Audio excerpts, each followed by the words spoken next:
Welcome everyone. Today we will complete the first chapter of the book Research Methodology that has been written by C.R. Kothari and Gaurav Garg.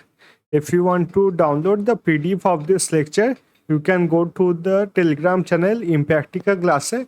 From there you can download the PDF of this lecture. So first we'll do the meaning of research. If we look into the word research, it has been contains two words. One is re and another one is search. Search is knowledge. Knowledge or any facts.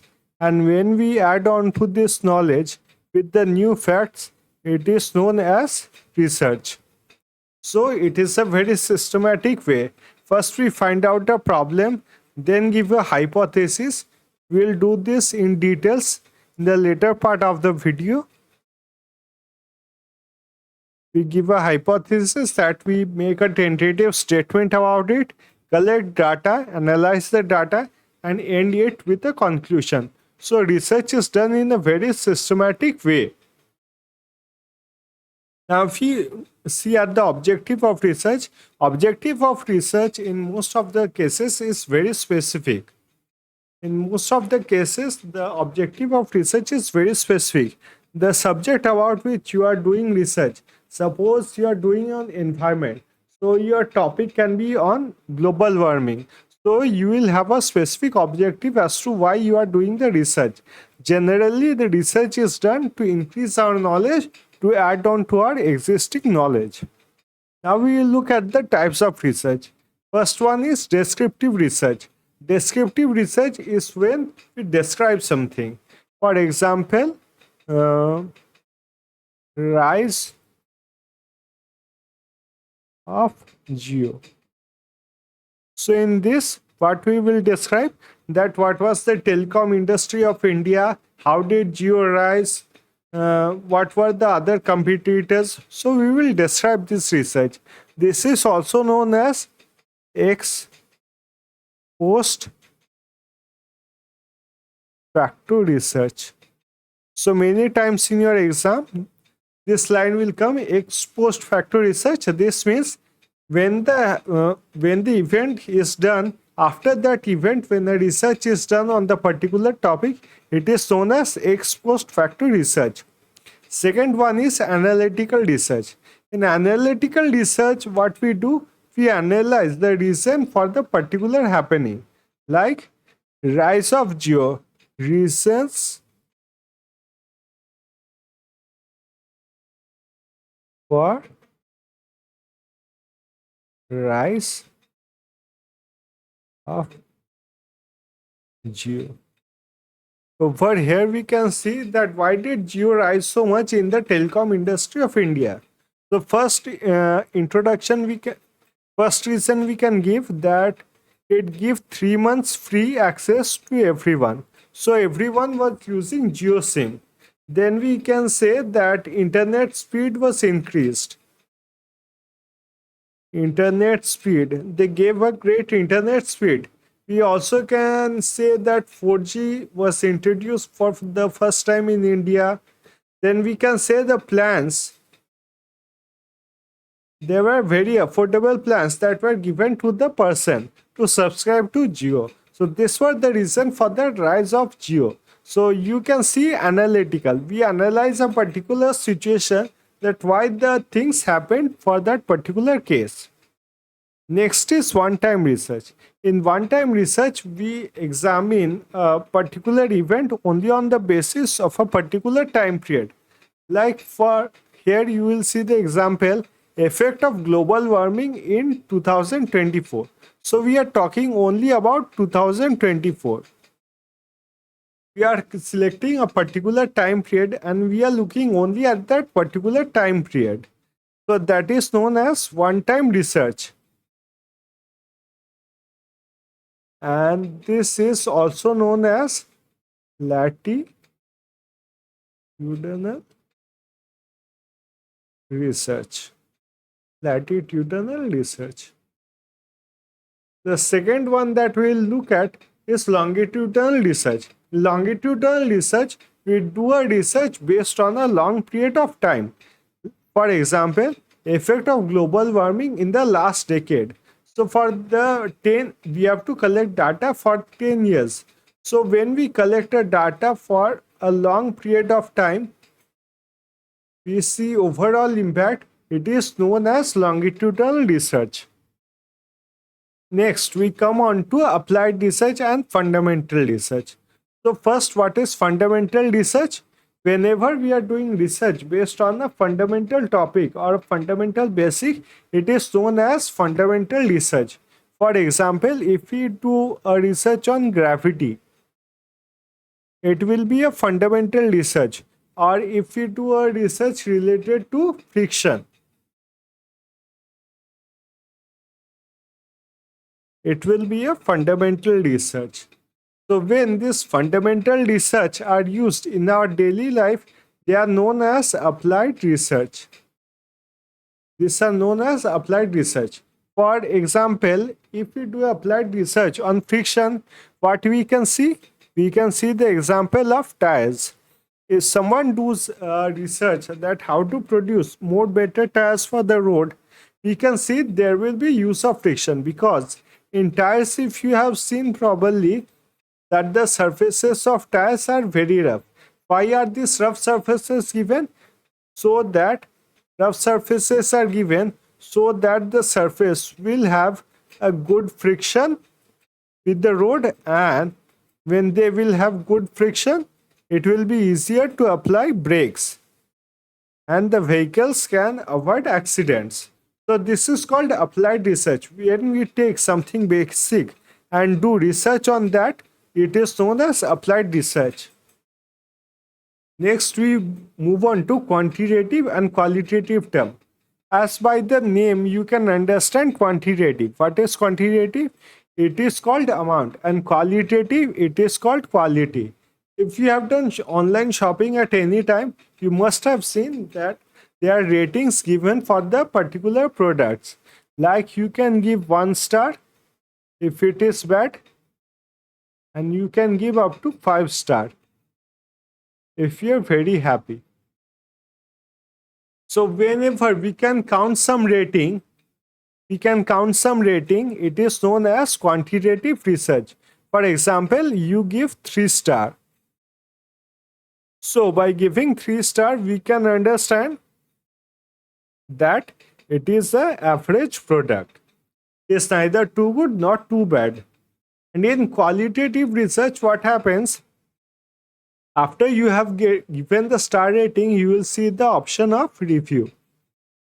In review, you can write down that how is the product, how the product is working, what is the price of product, and what was your expectation. Everything you can write down.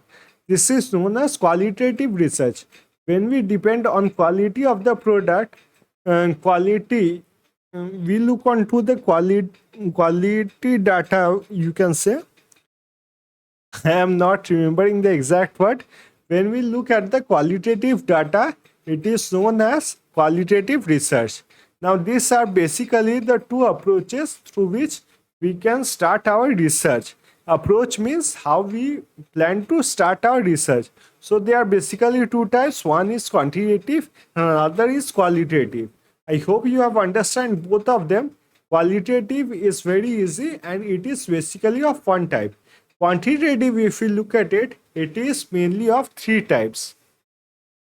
Quantitative, if you look at it, it is mainly of three types. The first one is inferential. In inferential, what we do, suppose you have a product like, let me select a pen. In inferential, what we do, we collect the data, and from the data we understand about a particular product. For example, in online there is a particular product, knife. So in knife you have to understand how the product is. So you can see three of the person have given their rating. One of them has given a bad rating of 2 star. One of them has given a good rating of 4 star. Another one of them have given an average rating of 3 star. So what you do in quantitative, there is an amount and you deduce this amount to understand what the person wants to say. So in this you can find out the average 2 plus 4 plus 3 by 3. So it comes to 3 star. So you can give the knife that what is the rating of the knife, it is 3 star. Rather than giving all the data, you will understand what is the data saying and you will give a concrete answer to that.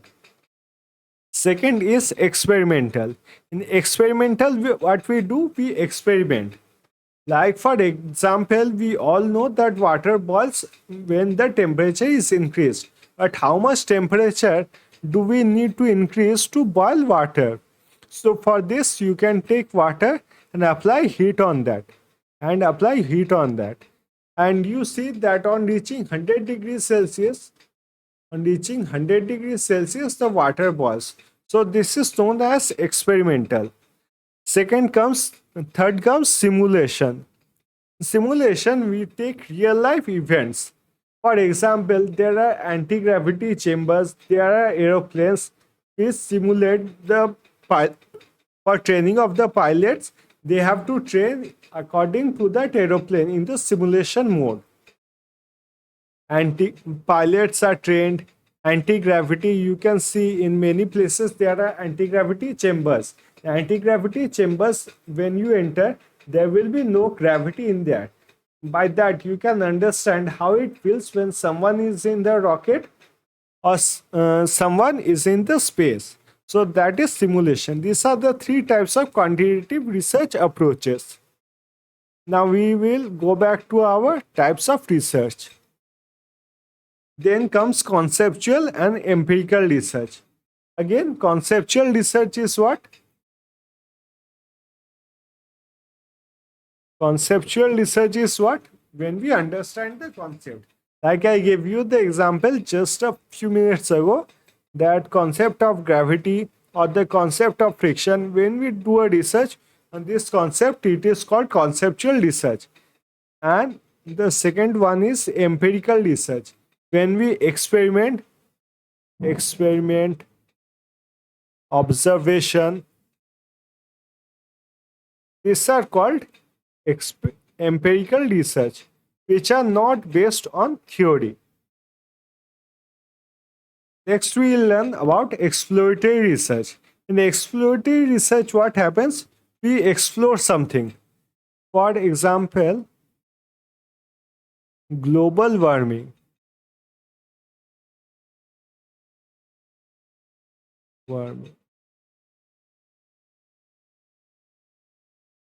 Global warming. So you want to explore this particular topic, that why global warming is happening. You can say that because of pollution, global warming is increasing. Because of the ozone layer, depletion of ozone layer, global warming is increasing. So when we explore a particular topic, it is known as exploratory research. Then I have told you about quantitative and qualitative research. Now we will look on to significance of research. What is significance? So significance means importance. Why are you doing research? For example, it helps in making the government policies. Let's understand it with an easy example. Suppose there are 50 students in a classroom. Now, these 50 students, you have decided that you will take an extra class. Now, the question arises that what will be the extra class about? For this, you take the survey. You ask the students what subject they are facing problem in. So 10 of the students say that they are facing problem in science. 10 of the students say they are facing problem in history.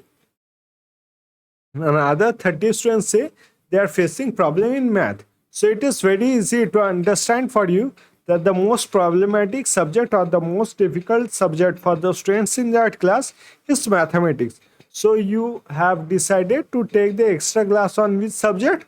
On mathematics. Second is planning problem of the business. So when there are big businesses that are opened in India and all over the world, they have to do a market research. They have to understand about that market. What is their product? How well can their product do in that particular market? For example, when Netflix was first launched in India, it did not do very well. Then a big research team was applied and they studied about the market in India. From there, they came to know that India is a very price sensitive country. Price sensitive means the price of a particular product matters very much to the people. So they brought an economic plan for the subscribers. They offered 149 rupees, a plan of 149 rupees for the whole month. So their mobile subscription is rupees 149 for the whole month. And now you can see that Netflix India is a very big business and they have captured much percentage of the market in India. So that is planning problems in business is also solved by the research. And other reasons are we do research for getting our PhD, some do research for their livelihood, getting Nobel Prizes, etc.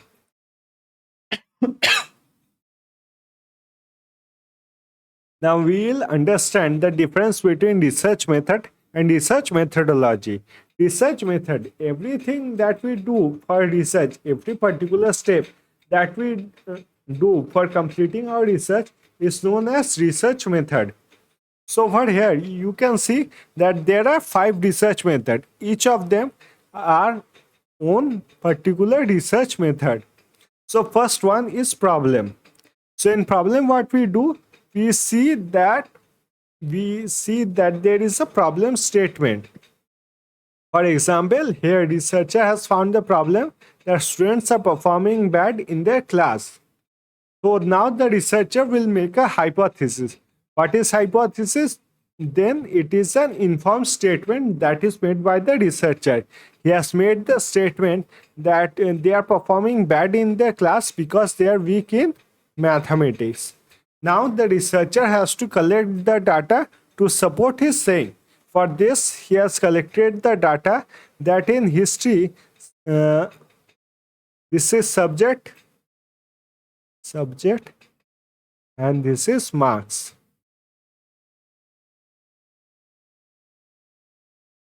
So he has collected the data that in the history subject, the average marks of the students is 70.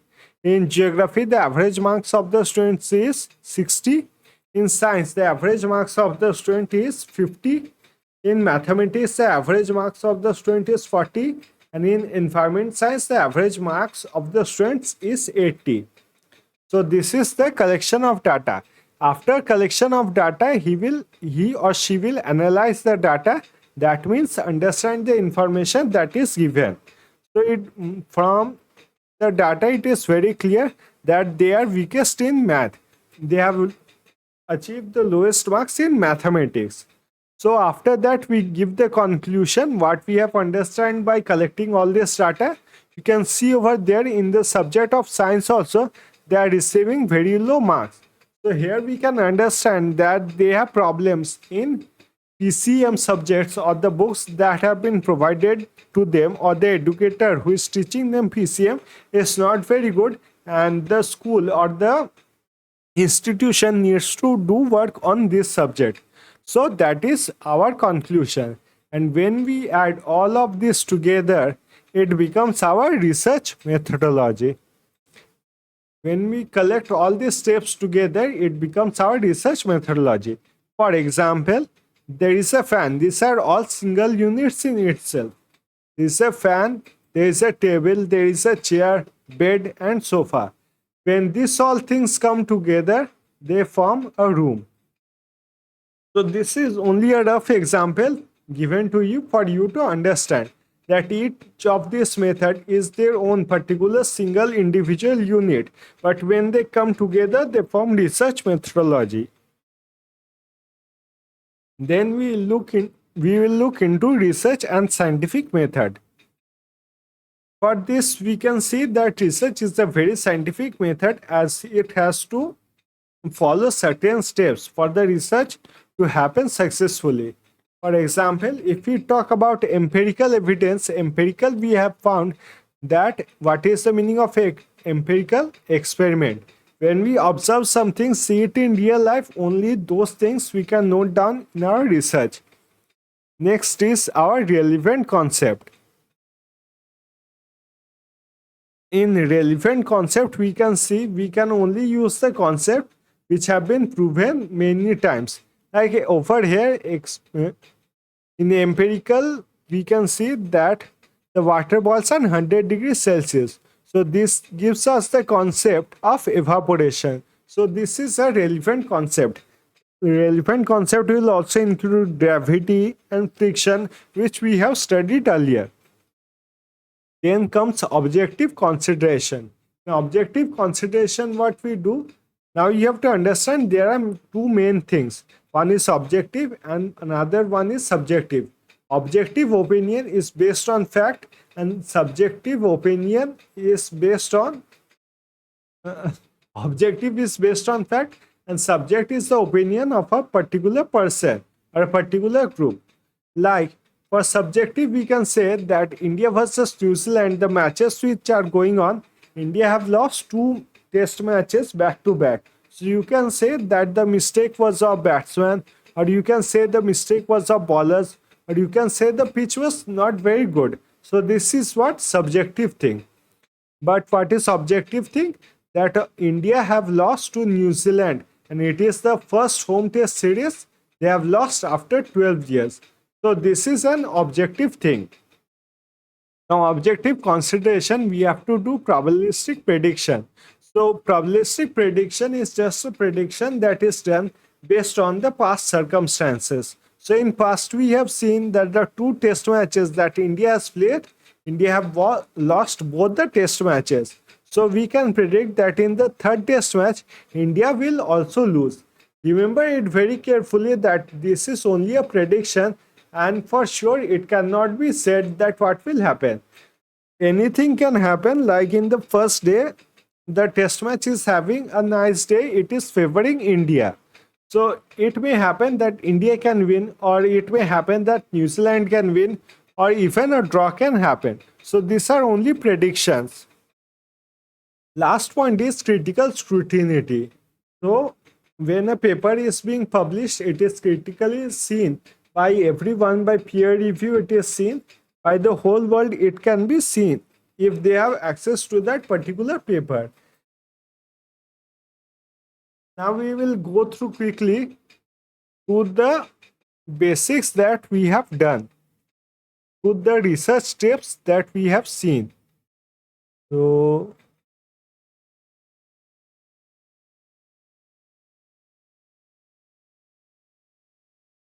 I will go on to the PDF section. Yes. Over here, you can see what are the steps that are included in research. First is the problem. First, we look onto a research problem. We do literature review, search for hypothesis, sample design, collecting the data, execution of the project, analysis of data, hypothesis testing, interpretation, and finally we present a report. So in research problem, you have to search for a particular research that is related to your subject or domain. For example, over here we have searched for a problem, that problems of students that the students are facing in the class. They are not doing good in their academic results, so the problems which the students are facing in their class. So for this, we can do first of all literature survey. You can read the books, articles, websites which are related to your particular subject. For example, over here we are doing why the students are not doing well in their particular class. So for this very purpose, we can read the books that are related to child psychology or the subject domain of education, which will give us some idea about why the students are not doing good in their particular classes. So we'll gain some idea on the particular topic that we have chosen. Now this comes the most important part. After we have studied the problem, we will develop an idea as to why this is happening. So we will give a hypothesis. Hypothesis gives direction to the researcher. So we can say students are facing difficulty in math. That is why students are not able to perform well. So during hypothesis, there are two conditions. One, we create a alternate hypothesis, and with alternate hypothesis, a null hypothesis is created. What is a null hypothesis? A null hypothesis says that there is no change. An alternate hypothesis says that there are changes. For example, over here, we can see that null hypothesis says that students have no problem in mathematics. An alternative hypothesis will say students have a problem in the subject of mathematics. Then we come on to sample design. For sample, we come on to sample design. For sample design, the first one is okay, first we have to understand what is sample design. In sample design, there is a population, and from the population we take a sample. For example, population is all the people you can take for conducting your research. For example, you are doing the research on the class that why the students are not doing good. So in the class, suppose there are 50 students. There are 50 students. And out of these 50 students, for easier access or to do your research in an easier way, you will select a sample of only 20 students. So when from the class of 50 students, you are selecting as 20 students, the process of selecting only 20 students and taking them as a sample for your research is known as sample design. How you take 20 students from 50 students? So there are many different ways of sample design. First one is deliberate sampling. You make deliberate sampling for your own purpose, for serving your own need. This is also known as purposive sampling. For example, for the purpose that you don't have to work hard on this particular research, you take the students who are close to your home. So you don't have to go far. From here, you can see that there are 20 students who live close to your home. That's why you have selected the 20 students. This is known as deliberate sampling. Second one is random sampling. By the word, as you can understand, it is completely random. It is lottery ticket. Like from 50 students, you can take any 20 students. Third one is systematic sampling. In systematic sampling, you take the sample on a particular basis. For example, you can take the students whose roll numbers are even. So you will take roll number 2, 4, 6, 8 and so on. So out of the 50 students, you will select 25 students who have an even roll number. Then we come on to stratified sampling. In stratified sampling, suppose the class is of 50 students. So in the class, there will be girls and boys. So what you will do, you will divide the class into two homogeneous groups, 25 girls and 25 boys. Over here, it is important to notice that when the class had 50 students, it was a heterogeneous group because it had both boys and girls. So you divided them into two homogeneous groups, 25 girls and 25 boys. And now you have divided them. And now from 25 girls or 25 boys, you have selected 10 students. So you come to your sample of 20 students. This is known as stratified sampling. Next, we move on to quota sampling. So if we look onto quota sampling, in quota sampling, you arrange a particular selection criteria. You arrange a particular reason for which you are taking the students. This is known as quota sampling.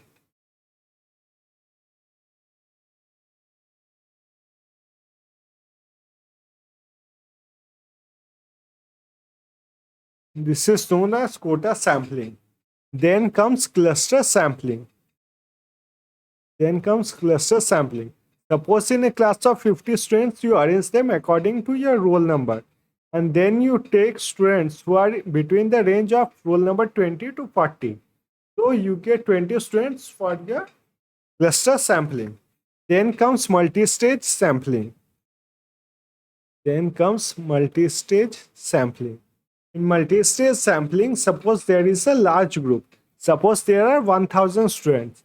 So among those, you have to take only 100 students as your sample. So how you will divide them? 1000 students, you will take 50 students who are regular to their classes. Suppose all the students who have more than 80% in their attendance. And now you have 500 students. Among these 500 students, you pick 250 students who are good speakers who can communicate very well. And among these 250 students, then again you select 100 students who are well mannered, and you have got your sample size. So this is known as multi-stage. Next we will come on to sequential. In sequential, your sample will depend on your research. For example, you have 50 students. 50 is the population of the class. And from there, first you take the sample of 10 students according to your research. Then while doing your research, according to the need of the research, it can change to more. Like now you need 20 students as your sample. So that is known as sequential sample. When the sequence changes, and according to that your sample number also changes. Then comes collecting the data. So from 50 students you have collected the data that 10 of the students are weak in history, 10 of the students are weak in geography, and 30 students are weak in the subject mathematics. So collecting the data is collecting the information. Then comes analysis of data. What we do in analysis of data, we understand that particular data. For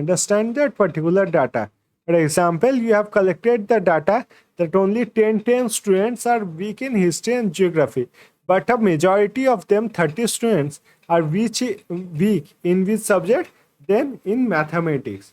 So from the analysis of data, you can understand what is the problem that they are having. If you remember, in hypothesis, we said that students are facing difficulty in math. So after that, you can do your hypothesis. After you have analyzed your data, there are many tests which one can do. There are t-test, z-test, ANOVA, but they are later on these books. Before that, we have to cover many other chapters. So you have understood that you have to take tests, and from there you can say conclusively that the students are weak in the subject of mathematics. Then comes interpretation. Interpretation is nothing but you summarize the whole thing, that you went to a class of 50 students, how you took the sample, what was your sample design, what was your population, what data you received, how you received the data, what was your communication, what did you feel, and what was the outcome. All these things is called interpretation. And finally, you present the report to your teachers or to your guides. Now we will move on to the last part. Now we will look into the criteria of a good research. A criteria of a good research is a systematic research. So we have studied so far that all the research that we have done, the steps that we have studied, we have to follow certain steps. So it has to be systematic. Second is logical. Suppose we have seen in class that 10 students are facing problem in history, 10 of them are facing problem in geography, and 30 of them are facing problem in mathematics. So we cannot suddenly say that the students are facing problem in the subject of history. So that will not be logical. What will be the logical explanation? That the students are facing problem in which subject the most? So the subject is mathematics. Then we come on to empirical. Empirical means the data which has been noted down should be based on some experiment or real life observation. For example, water boils at what temperature? So 100 degrees Celsius. And your results should be replicable. For example, someone in India is doing the experiment that water boils at 100 degrees Celsius. He has got the data that water boils at 100 degrees Celsius. But at the same time, someone in South Africa is doing that experiment. It is coming that water does not boil at 100 degrees Celsius, it boils at some other temperature. So that is not replicable. Replicable is that it should have the same value. Whether a researcher is doing his work in India or the researcher is doing work in South Africa, they should get the same result. Then we look onto some of the problems that are encountered by the researchers in India. Some of the problems that the researchers encounter is lack of scientific training. So the training that are given in the Indian institutes is very less as compared to the other countries. But we are doing progress in this slowly. University connection. All of the universities in India are not connected very well. Suppose A and B are two universities. When they are not connected very well, they publish research papers which are related to one another. And this can lead rise to plagiarism, or in research terms, it is known as cheating or copying their answers. So that is why university connection is very important.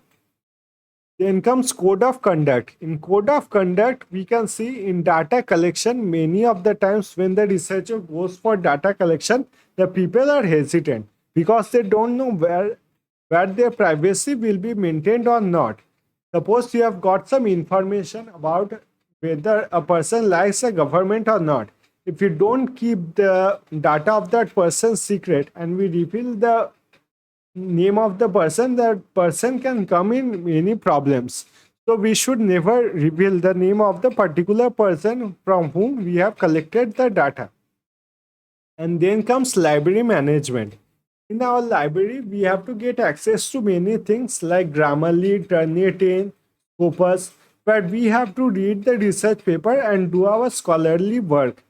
And many of these library don't have access to these things, and they even don't have the research papers which were many years back. So this causes many problems. But research is a kind of a new field in India, and development is done every day. So we can hope that the research in India will have a bright future. So thank you so much for watching this video. If you have any question, you can comment them down and I will surely reply to your questions. Thank you so much for watching the video.